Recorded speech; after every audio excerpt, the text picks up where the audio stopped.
Hello dear students, welcome back to my channel physics SPC. Electrostatic potential का एक question. अब point dipole important है। Point dipole P vector equal to minus के P not X cap is kept at the origin. Minus X cap का मतलब है कि ये यूनिट वेक्टर है along negative X axis, minus भी साथ में। आई कैप लिखते थे पहले, अब एक्स कैप लिख दिया उसने। The potential and electric field due to this dipole on the Y axis at a distance D R respectively. Charge vector की पोटेंशियल पूछ रहा है और इलेक्ट्रिक फील्ड पूछ रहा है। ठीक है, डायग्राम बनाते हैं सबसे पहले सोल्यूशन। ये पहले एक एक्सिस बनाइए आप ऐसे, ये वाई एक्सिस हो गई, ये ऑरिजिन हो गया, ये पॉजिटिव एक्स एक्सिस है और ये नेगेटिव एक्स एक्सिस है। इस दर्शन में यूनिट वेक्टर लेट किया माइनस एक्स कैप। पहले माइनस आई कैप कंसिडर करते थे, यहाँ पे एक्स कैप दे रखा है इसलिए एक्स कैप। और इस दर्शन में यूनिट वेक्टर कंसिडर किया पॉजिटिव एक्स कैप। अब हमसे ये कह रहा है पॉइंट डायपोल है, माइनस क्या बता रहा है हमें। जैसे यहां दे रखा है हमें P vector equal to minus का पी नॉट एक्स कैप, तो P vector equal to P not minus X cap. देखो एक बात बताऊंगा आपको, एक तो ये दे रखा है, मैं एक पॉइंट बताता हूँ। P vector equal to, P vector लिख रहा है तो पी वेक्टर का मैग्नीट्यूड आता है। तो पी वेक्टर जो भी वेक्टर लिख रहा है उसका मैग्नीट्यूड साथ में यूनिट वेक्टर आता है। और इस यूनिट वेक्टर की इसकी डायरेक्शन सेम होती है, डायरेक्शन सेम। ये हर एक वेक्टर के लिए फॉर्मूला है यूनिट वेक्टर। तो ऐसा यूनिट वेक्टर लिखेंगे कि इसकी डायरेक्शन और इसकी डायरेक्शन सेम। देखो यहाँ पे माइनस एक्स कैप लिखा है और यहाँ पे पी वेक्टर, तो इन दोनों की डायरेक्शन कैसी, सेम। और इसका मैग्नीट्यूड रखा है P not, magnitude dipole moment का। तो इन दोनों की डायरेक्शन सेम, तो एक्स कैप की डायरेक्शन तो क्या है आपकी माइनस एक्स में, इसीलिए पी वेक्टर की डायरेक्शन भी कुछ इस तरह से बनाएंगे हम। और पॉइंट डायपोल है तो छोटा बनाएंगे, मैंने फिर भी बड़ा बना दिया काफी। ये ये डायपोल मोमेंट की डायरेक्शन रही होगी ऐसे इधर ही। क्यों? क्योंकि इसकी डायरेक्शन और माइनस एक्स कैप की डायरेक्शन सेम होनी चाहिए। ठीक है, बना दिया। अब ऐसे बनाया तो ये वाला 100% माइनस के क्यू होगा और ये वाला प्लस के क्यू, क्योंकि इलेक्ट्रिक डायपोल मूवमेंट की जो डायरेक्शन होती है वो negative charge to positive charge होती है।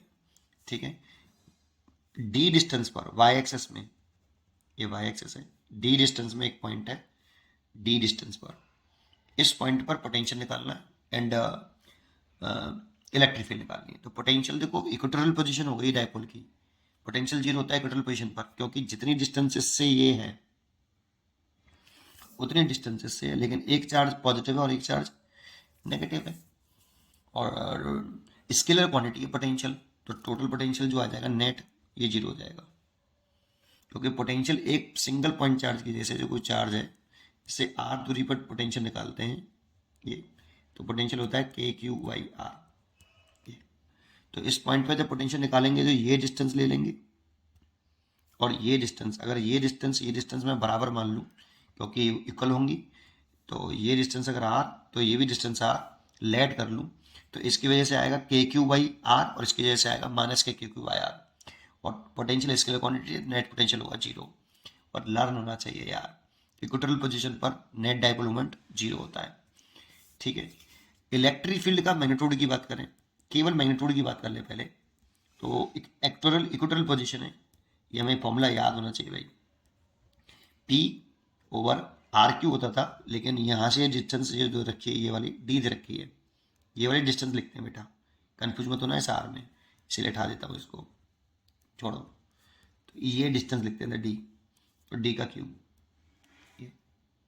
लेकिन इस जगह पर एक चीज़ और है कि इस जगह पर जो डायपोल मोमेंट का जो मैग्नीट्यूड दे रखा है ना, हमें मैग्नीट्यूड फॉर्म में लिखा है मैंने, ये P not minus X cap दे रखा था। अगर मैं इसका मैग्नीट्यूड ले लूँ बोथ साइड का, तो पी वेक्टर का मैग्नीट्यूड आएगा पी नॉट, तो पी वेक्टर का मैग्नीट्यूड है पी नॉट, तो इसीलिए पी वेक्टर की जगह मैग्नीट्यूड लिखे तो पी नॉट। ये तो इलेक्ट्रिक फील्ड का मैग्नीट्यूड हो गया, लेकिन लिखना तो वेक्टर फॉर्म में है। तो वेक्टर फॉर्म में लिखना है तो इसको कैसे लिखें, ई वेक्टर इक्वल टू, ये फॉर्मूला लगाएंगे ई वेक्टर बराबर ई वेक्टर का मैग्नीट्यूड साथ में यूनिट वेक्टर, और इन दोनों की डायरेक्शन कैसी, सेम, डायरेक्शन सेम। तो देखो ई वेक्टर की डायरेक्शन किधर होगी पहले वो चेक करना पड़ेगा। तो देखो इलेक्ट्रिक फील्ड की डायरेक्शन जो होती है वो पॉजिटिव चार्ज से अवे होती है और लाइन जर्निंग अलॉन्ग, ये पॉजिटिव चार्ज है तो अवे होगी और ऐसे आएगी। ये E1 आ गया ड्यू टू प्लस के क्यू।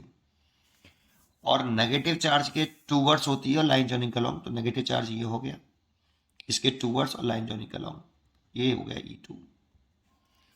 और इन दोनों का जब नेट इलेक्ट्रिक फील्ड निकालेंगे तो E1 और E2 मैग्नीट्यूड में इक्वल होंगे और इन दोनों का नेट आता है इस तरह से ई नेट, ये नेट इलेक्ट्रिक फील्ड हो गया ये।